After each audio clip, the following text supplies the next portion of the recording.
Much is heard on the RT-PCR ever since the coronavirus spread its wings across the globe. RT-PCR or reverse transcriptase polymerase chain reaction is a conclusive lab test to confirm the presence of coronavirus in an infected patient. First, I shall be describing the test procedures briefly through simplified steps and subsequently explain in detail with minimum required theoretical backing and diagrams so as to provide sufficient insight even for the layman. The RT-PCR test for coronavirus involves the following steps. First is swab collection. From the swab, the viral RNA has to be extracted. Then the viral RNA is converted to viral complementary DNA.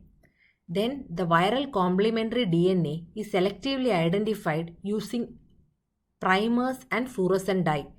Then the viral complementary DNA is amplified and real-time visualization of results are seen. So these are the steps of RT-PCR. A nasal swab of the corona infected person is taken, that is the epithelial mucosa inside the nose or oral cavity. This is because in an infected person, the virus population will be abundant in these cells. Coronaviruses are RNA viruses. That means the genetic material is RNA. So, from the swab collected, the RNA of the virus is extracted and concentrated using centrifugation technique. And the extracted viral RNA is decoded word by word and transformed to another molecule that is known as DNA. This simply means that the original viral RNA strip and its decoded DNA form are complementary so that you will be able to read out the previous viral RNA from the reversely transcribed DNA. Though this may appear to be slightly complicated, this is as simple as like this. Consider RNA as A, B, C, D. So and DNA as 1, 2, 3, 4. So A corresponds to 1, B corresponds to 2, C corresponds to 3 like that. So this ABCD, that is RNA, is converted to 1, 2, 3, 4. That is a complementary DNA. So if you know 1, 2, 3, 4, we will be able to identify what is the RNA. That is what is ABCD. This may appear to be an unnecessary extra step. This step is done because from the diagram we can see that RNA is a single-stranded molecule and this is highly unstable molecule, while DNA is a double-stranded and a stable molecule. So in the RT-PCR, in the complementary viral DNA will be multiplied multiple times. Multiple copies of this complementary DNA will be made. So during this process involve a number of enzymes and high temperatures. So this RNA molecule is, since it is unstable, it will not be able to withstand the heat variation cycles of amplification during the PCR process. Hence, it is decoded into a stable DNA molecule. Another doubt naturally arises, why can't it be simply called transcription instead of reverse transcription? This will be answered shortly while discussing DNA and its role in protein synthesis with the help of RNA. So here we have converted the RNA into complementary DNA. So the RNA that we obtain from the swab will contain both the viral RNA and also the host cell RNA will also be there. So it is decoded to DNA. So the decoded complementary DNA will contain both the viral complementary DNA as well as the host complementary DNA. So from this mixture of DNA, we have to selectively target out the viral complementary DNA. So we have to selectively target out the viral complementary DNA because that complementary DNA is made to multiply in PCR. So that multiple copies of the viral complementary DNA will be made. So to identify the viral DNA, primers help. So primer molecules are short stretches of DNA capable of binding at both ends of the viral complementary DNA. So here in this diagram we can see one stretch of this is the viral DNA and this is the host DNA, suppose. So this primer will only bind to the viral complementary DNA. It will not bind to the host complementary DNA. So if we add primer, so the primer bound molecules will be viral complementary DNAs. And also we add fluorescent dyes, which also will bind to the this primer bound region of the viral complementary DNA. So these primers are small stretches of DNA capable of binding at both ends of the viral DNA. So together with these primers and other enzymes, the targeted viral DNA is quantitatively multiplied exponentially to the required quantity for conducting the test. So why are we amplifying? Why are we making this complementary DNA in multiple copies? The nasal swab as such may not carry the sufficient quantity of viral genome to give a test result. So the viral DNA is amplified, which means multiple copies of viral DNA are made from the small fragments obtained from the nasal swab. So in addition to the primers, during the process of amplification, which and to enable us to see the result real time, a fluorescent dye is also added to the mixture, which binds with the viral complementary DNA, and this enables the analyst to view the result real time on computer screen. As the viral DNA is amplified, the fluorescent activity increases. So after adding this primer and the fluorescent dye, so we will be able to know the viral DNA, because these two bind only with the viral complementary DNA, and we make multiple copies of the viral complementary DNA using the process of polymerase chain reaction. So as time progresses, DNA copies increases exponentially. So in each cycle of the PCR, exponential number of viral DNA numbers will be made. That is, 2 becomes 4, 4 becomes 8, and like that 35 cycles of DNA amplification will be done. These 35 cycles will yield more than 30 billion copies of viral DNA from a single strand of viral RNA if viral RNA is present in the sample. So the real-time intensity of screen fluorescence also will grow in glow as the number of cycles increases with time. So high intensity of fluorescence within short time is indicative of high viral load. CT value or cycle threshold value is a common entity which is mentioned in our RT-PCR reports. It refers to the number of cycles in PCR after which the viral DNA was detected. If CT value is low, it means the virus is detected in less number of cycles and viral load is high. If CT value is more than 35, that is, viral DNA is detected only after 35 cycles of amplification in PCR, it does not hold any significance. So in this diagram, we can see that by around 19th cycle, the fluorescent has reached a threshold value. So this fluorescence should have come above the threshold value, and at what number of cycles this threshold has been crossed is also significant. So in this, here we can see that at around 19 cycles the threshold has reached.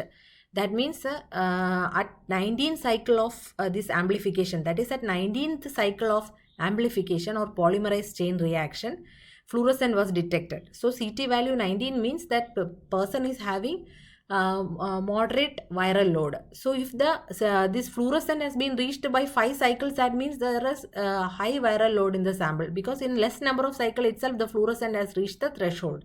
So that is the significance of CT value. So now we will see what is the difference between a capital RT and a small RT. So capital RT-PCR stands for real-time PCR, where we can see the result real-time on computer screen, while small RT stands for reverse transcriptase.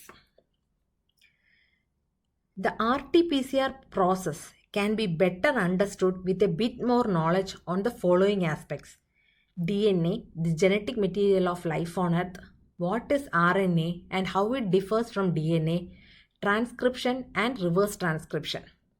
Let us discuss each of these in some detail. DNA. DNA is a giant lengthy molecule of 4 nucleotide chains in 2 strands joined together by hydrogen bonds to form a double-stranded twisted ladder-like structure often nicknamed the double helix. Adenine, guanine, thymine and cytosine are the 4 nucleotides among which A, that is adenine, always pairs to thymine and cytosine always pairs to guanine. The DNA carries all of our genetic information in the form of base pairs, and it is the book of life.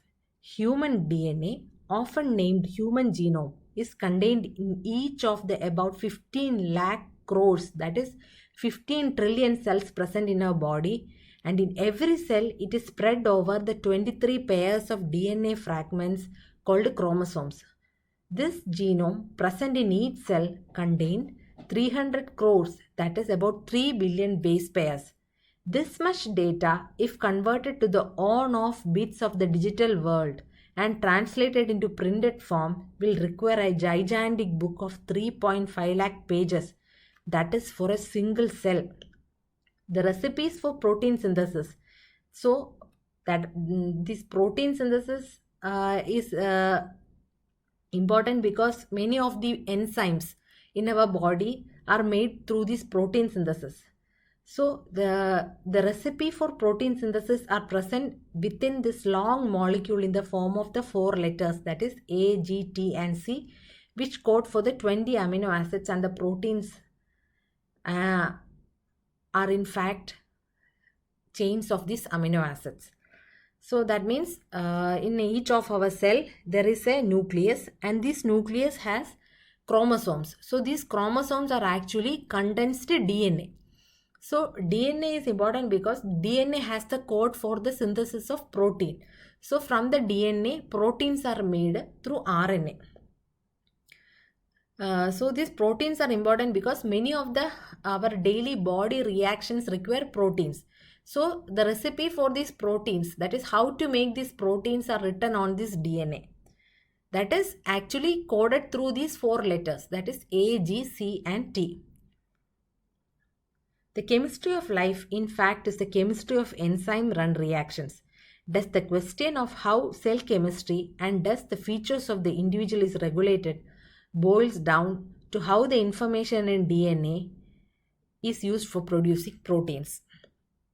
So, from the DNA, reading this information inside the DNA and converting them to protein is through RNA. So first, the conversion of DNA to RNA is known as transcription, and conversion of RNA to protein is known as translation. So normally in all cells, DNA is converted to RNA by transcription. But in coronavirus, since it is an RNA virus, RNA is converted into DNA. So it is known as, it is reverse of the normal reaction, and that's why it is known as reverse transcription, and it is known as reverse transcriptase polymerase chain reaction. So the RNA molecule is involved in protein synthesis. So unlike DNA, RNA is a single-stranded molecule. This molecule too has 4 nucleotides, but the thymine of DNA is replaced by uracil in RNA. Transcription is the normal way of information flow, or rather gene expression, among all forms of life on Earth. This means that RNA copies the information from DNA and synthesis proteins. Unfortunately, for the virus, many of them, including the coronaviruses, possess RNA as the genetic material instead of DNA. So here we are making DNA from RNA, so it is known as reverse transcriptase. Please note that bacteria can live and reproduce both inside and outside the host, but virus can do this only inside a host, and in that sense they are non-living. For survival and reproduction, virus needs to hijack the host cell machinery for the production of their protein enzymes and their RNA. But since only DNA is capable of directing protein synthesis, the RNA virus, immediately on entering the host cell, converts its RNA genome into the corresponding DNA with an enzyme called reverse transcriptase. and attaches the same to the host DNA genome. In this here we can see the diagram. So the RNA is the genetic material of this virus, and on entering the host cell, it converts the RNA into double-stranded DNA using reverse transcriptase. It is opposite of transcription, so reverse transcriptase, and it becomes a viral DNA, and this viral DNA get incorporated into the host cell DNA and replicates along with the host cell machineries.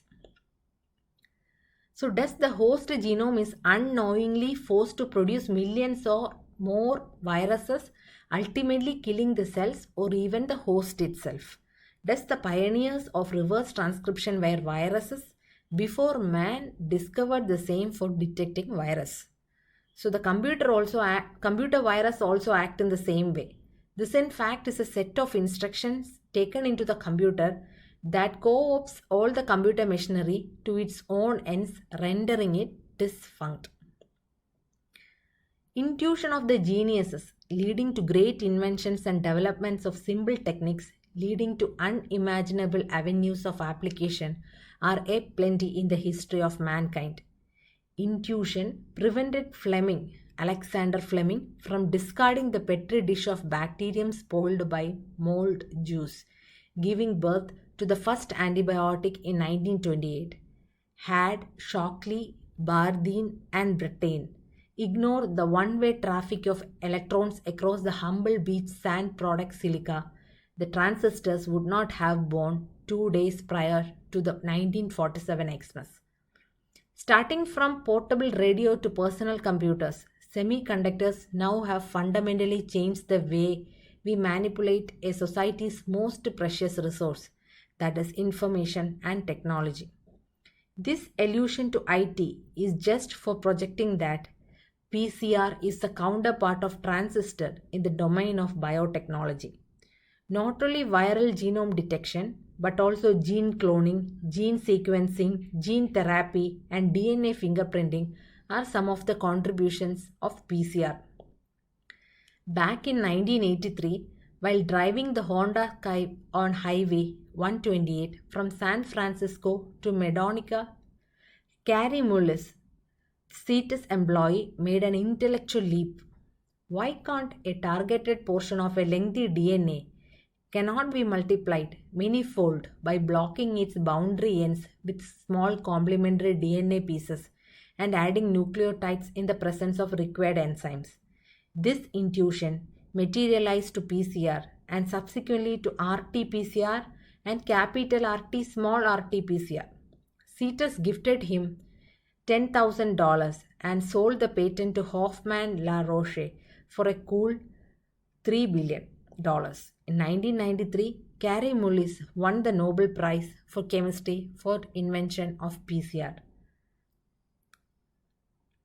Thank you for listening.